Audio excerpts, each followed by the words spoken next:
I'm going to take a look at a new vulnerability on PHP-based websites.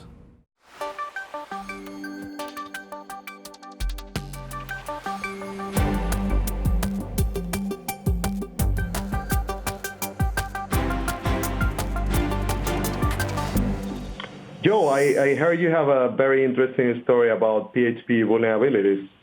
Right, yeah, so the Hacker News picked up a story from a researcher from WallArm.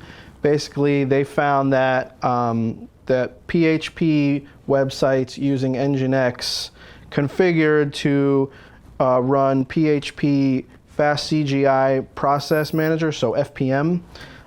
There's a set of parameters that can allow an adversary to do remote code execution, so run a web shell and execute code.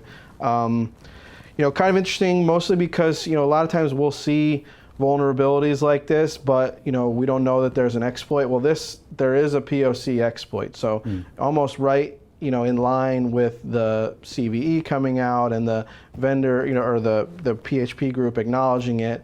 There is an exploit. So the exploit, POC exploit, only hits versions 7+, but potentially a broader exploit could affect you know, all kinds of all the PHP FPM versions. The vulnerability allows you to manipulate the memory and then adjust the parameters in order to get at, you know, certain pieces and do that remote code execution. Also interesting because, you know, it seems like a unique set of parameters, but these are the parameters that Nginx needs to allow PHP FPM code execution. So a lot of web hosting providers are set up this way. So one in particular, Nextcloud, they released a statement, you know, that, you know, they advise everybody to upgrade. But, you know, the patch was released on the 25th of October, which is almost a month after it was reported.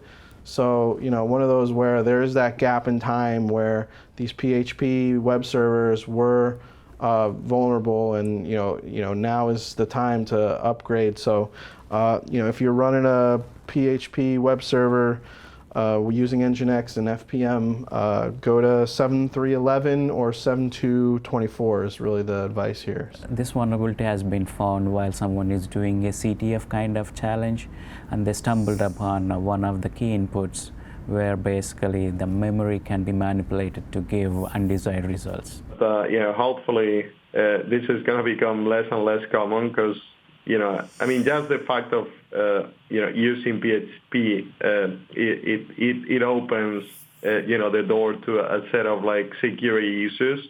So I think, you know, people have to rethink, you know, when they are using PHP and probably move to, you know, safer, more modern frameworks today. Yeah, it does kind of get you in that place when you're using some of these less cutting edge tools that, you know, you are a little bit more susceptible to them not keeping up with, not just not keeping up with maybe the modern technologies, but not keeping up with patches and security flaws and vulnerabilities. You know, even if you're not running your own web server, you might be at a hosting site that's in this vulnerable case. So you might want to check and make sure that either if you're running your own web server that you're upgraded, or if you're at a hosting site that they've upgraded.